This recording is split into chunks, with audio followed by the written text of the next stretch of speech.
आपका स्वागत है और मैं हूँ आपके साथ भारती लूथी।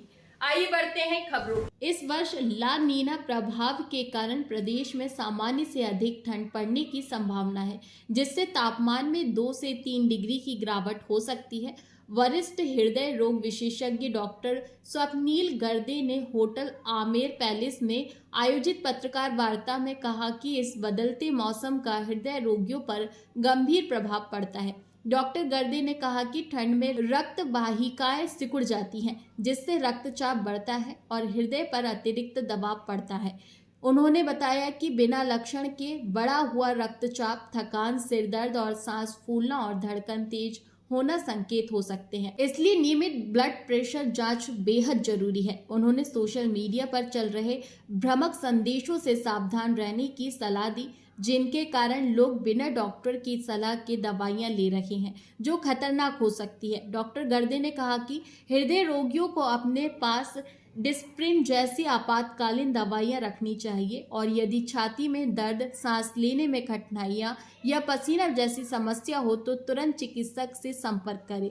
उन्होंने वृद्धजनों को सुबह जल्दी व्यायाम से बचने, घर में हल्का व्यायाम करने और ठंड से बचाव के उपाय अपनाने की सलाह दी। यह सावधानी जीवन रक्षा कर सकती है। उन सबको थैंक यू यहाँ आने के लिए। मैं डॉक्टर स्वप्निल गर्दे हूँ। मैं इंटरवेंशनल कार्डियोलॉजिस्ट हूँ और भोपाल में ही पिछले 5 साल से काम कर रहा हूँ। मेरा कार्डियोलॉजी का एक्सपीरियंस अराउंड 10 इयर्स का हो गया है अब।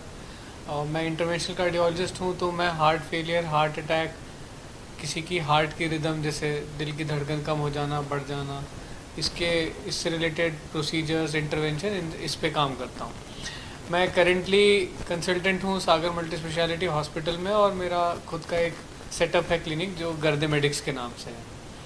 तो आज हम एकत्रित हुए हैं यहाँ पर इस बारे में बात करने के लिए कि जो तेज़ ठंड, विंटर का जो प्रभाव पड़ता है हार्ट के ऊपर, ही हम सबको वैसे भी मालूम है। सोशल मीडिया में काफ़ी इसके बारे में चर्चाएं हो चुकी हैं, लेकिन इस बार बारिश भी थोड़ी एक्सटेंडेड रही है और ज़्यादा भी हुई है। तो ऐसा अनुमान लगाया जा रहा है कि ला नीना के प्रभाव से इस बार की जो ठंड है वो बहुत ज़्यादा पड़ेगी, कड़ाके की ठंड होगी।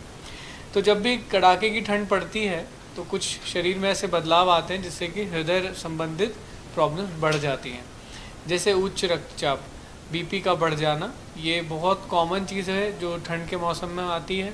कई जो पेशेंट्स पहले से बीपी की दवाइयाँ ले रहे होते हैं, उनकी बीपी की दवाइयों का डोज बढ़ाना पड़ता है। कुछ नए पेशेंट्स इसी में डिटेक्ट होते हैं क्योंकि ठंड की वजह से ब्लड प्रेशर बढ़ जाता है। इसके अलावा हार्ट अटैक के भी इंसिडेंसेस बहुत ज़्यादा बढ़ जाते हैं, जो कि मेन मुद्दा है और सबसे ज़्यादा जो भयानक चीज़ होती है वो वही होती है। प्रॉब्लम सबसे ज़्यादा उसी में, क्योंकि लॉस टू लाइफ हो सकता है हार्ट अटैक के केस में। तो ये ठंड के प्रभाव से ऐसे होता है कि जो भी हमारी नसें होती हैं वो थोड़ी इलास्टिक जैसी होती है, उसमें क्षमता होती है कि वो एक्सपैंड हो सकें और कॉन्ट्रैक्ट हो सकें, इलास्टिक जैसे। तो ठंड के प्रभाव से वो सिकुड़ती हैं। इस सिकुड़न की वजह से जिस भी क्षेत्र में वो ऑक्सीजन और ब्लड को लेके जा रही है वो थोड़ा प्रवाह धीमा हो जाता है, कम हो जाता है, और उसके कारण हार्ट में अगर ऐसा होता है तो पेन उत्पन्न होता है, जो कि हार्ट अटैक जैसे प्रेजेंट होता है। ठंड की वजह से जो फ्लो है वो सिकुड़न के अलावा धीमी गति से भी जाता है, स्लो हो जाता है, जिसको स्लगिश फ्लो बोलते हैं, स्लो फ्लो। इसकी वजह से भी ये हार्ट अटैक होते हैं। खासकर वो टाइम जो सुबह का 4-5 बजे और 4 से 6 बजे का जो टाइम होता है उसमें टेम्परेचर सबसे कम होता है, और इस समय पे ब्लड के क्लॉटिंग की टेंडेंसी, मतलब ब्लड जल्दी क्लॉट हो जाता है, ज़्यादा क्लॉट हो जाता है, ये टेंडेंसी भी बढ़ती है। इसीलिए मॉर्निंग अटैक सबसे ज़्यादा देखे गए हैं, चाहे वो हार्ट के प्रॉब्लम की वजह से हो या वो ब्रेन के लिए हो, स्ट्रोक हो। तो हार्ट अटैक्स, हार्ट फेलियर भी, जैसे हार्ट अटैक होता है किसी भी पाइपलाइन जो आर्टरी है जिससे ब्लड जा रहा है उसमें ब्लड का प्रवाह रुक जाए, कम हो जाए, जिसकी वजह से दर्द होता है, पसीना आता है, सांस फूलती है, घबराहट होती है, इसको हार्ट अटैक के लक्षण बोलते हैं। दूसरा एक पक्ष होता है हार्ट की बीमारियों में हार्ट फेलियर या पंपिंग जिसकी कम हो जाती है, लोकल लैंग्वेज में ऐसा बोला जाता है। तो ठंड के मौसम में ये भी होता है कि सिकुड़न जो आर्टरीज की होती है उसकी वजह से हार्ट की जो पंपिंग है उस पर भी प्रभाव पड़ता है। जिनकी पंपिंग पहले से कम है और जिनको पैदल चलने पे सांस फूलने की समस्या है, पैरों में सूजन आ जाती है, तो ये हार्ट की पंपिंग कम हो जाने की वजह से ये सब प्रॉब्लम्स भी बढ़ती हैं। खासकर रात में जब लेटते हैं तब सबसे ज़्यादा सांस फूलने की समस्या होती है। जैसे ही वो उठ के बैठते हैं या खिड़की के पास जाते हैं या इरेक्ट पोस्चर में रहते हैं तो ये सांस फूलने की प्रॉब्लम थोड़ी कम होने लगती है। ठंड में वायरस का इन्फेक्शन, निमोनिया जो छोटा मोटा होता है, चाहे वो अपर रेस्पिरेटरी ट्रैक्ट का हो या वो नीचे लंग्स का हो, इसके भी इंसिडेंसेस बढ़ जाते हैं क्योंकि ठंड में ये वायरस एक मरीज से दूसरे मरीज में जल्दी जा सकते हैं।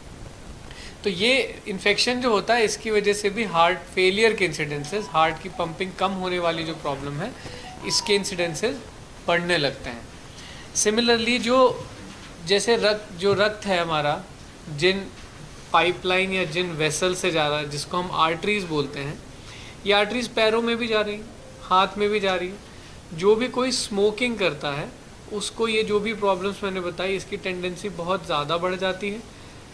Slow flow as well as blood clotting, ये दोनों चीज़ें साथ में हो सकती हैं। तो सिर्फ हार्ट नहीं, ब्रेन का स्ट्रोक, पैरों की नसों में जो ब्लॉकेज है वो भी उत्पन्न हो सकते हैं। उसमें भी अटैक जैसी, जिसको अक्यूट लिम्ब इस्कीमिया बोलते हैं, मतलब सडनली किसी एक पैर की नस में प्रवाह बंद हो गया, ऐसे भी केसेस बढ़ते हैं। जब से थोड़ी सी ठंड शुरू हुई है दिवाली के बाद से, तब से हमारा हॉस्पिटल का इनफ्लो, ओपीडी में जो मरीज आ रहे हैं, जो सिम्टम्स आ रहे हैं, वो भी बढ़ गया है, प्रोसीजर्स भी बढ़ गए हैं, अटैक के केसेस भी ज़्यादा देखने को मिल रहे हैं। परसेंटेज वाइज अगर देखा जाए तो ऑन एन एवरेज एक महीने में 20 से 25 केस आते थे ठंड के पहले, लेकिन अब वो करीब 30 से 40 के आसपास अभी शुरू हो गए, जबकि अभी एक्सट्रीम ठंड नहीं स्टार्ट हुई है। लेकिन डेफिनेटली ये साइंटिफिक और लॉजिकल रीजनिंग पे है कि ठंड अगर बढ़ती है तो अटैक के केसेस बढ़ोतरी होती है उसमें।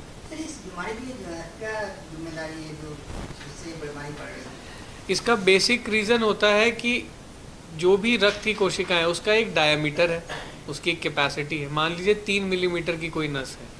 अब ये जो 3 मिलीमीटर की नस है, अगर इसमें मैं कोलेस्ट्रॉल भर दूं तो वो 3 मिलीमीटर की जगह पतली हो जाएगी, कम हो जाएगी। इसमें जमा होता है कोलेस्ट्रॉल और कैल्शियम।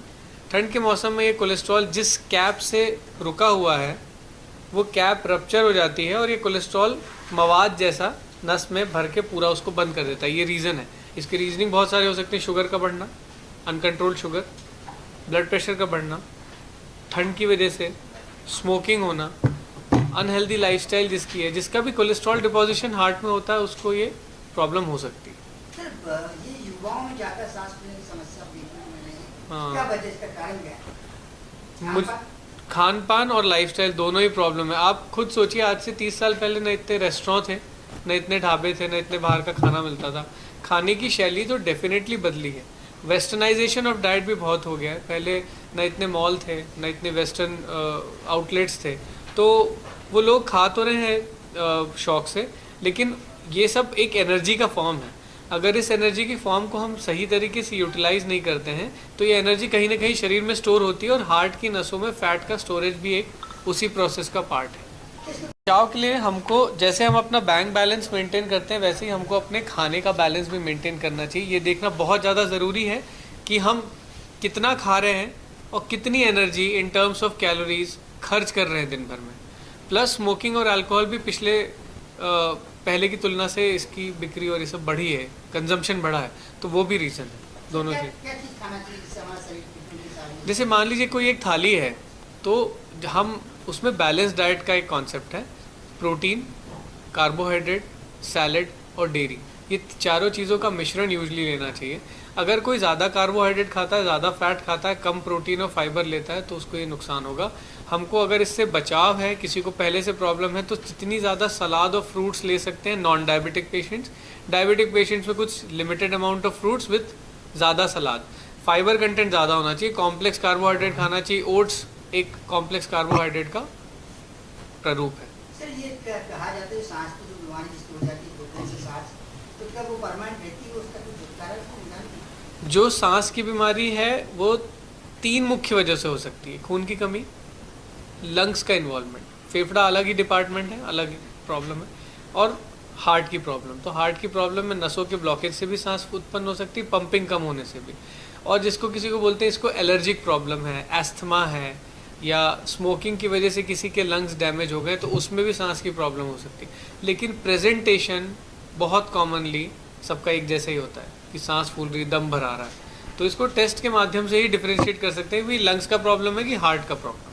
सर हमारे दर्शक आपसे मिलना चाहे तो कहाँ मिलेंगे, किस अपना? मैं सागर मल्टी स्पेशलिटी हॉस्पिटल में मिलता हूँ सुबह के समय में 10 से 2, और शाम को गर्दे मेडिक्स मेरा क्लिनिक है, वहाँ पे 5:30 से 8 बजे तक। मैं दोनों पॉइंट बताता हूँ। सबसे पहले हम बात करते हैं सिम्टम्स की।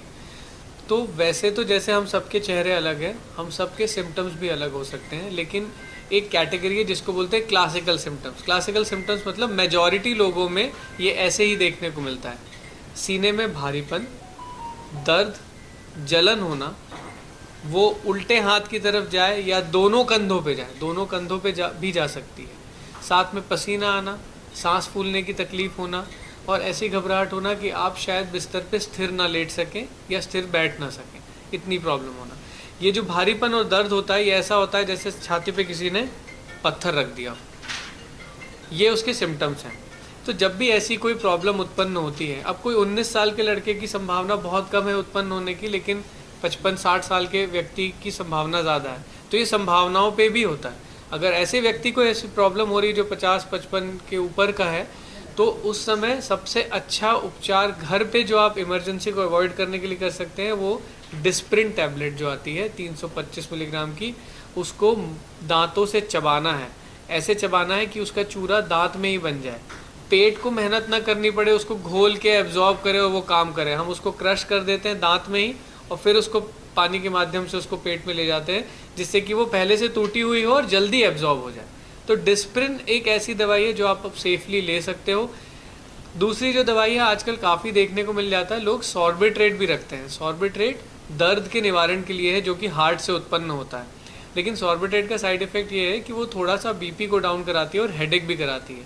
तो अगर किसी का बीपी पहले से कम है और बिना चेक किए सॉर्बिट्रेट दे दिया, तो उसका बीपी और गिर जाता है और वो ऐसी सिचुएशन में आता है कि उसको भर्ती करना पड़ गया या एडमिट हो गया किसी और रीज़न से, कम बीपी हो गया या स्ट्रोक हो गया ऐसा। तो डिस्प्रिन ऐसी दवाई है जो अपने को घर पे रखनी चाहिए, इमरजेंसी अवॉइड करने के लिए काफ़ी हेल्पफुल होती है। ब्रेन स्ट्रोक और हार्ट अटैक दोनों में?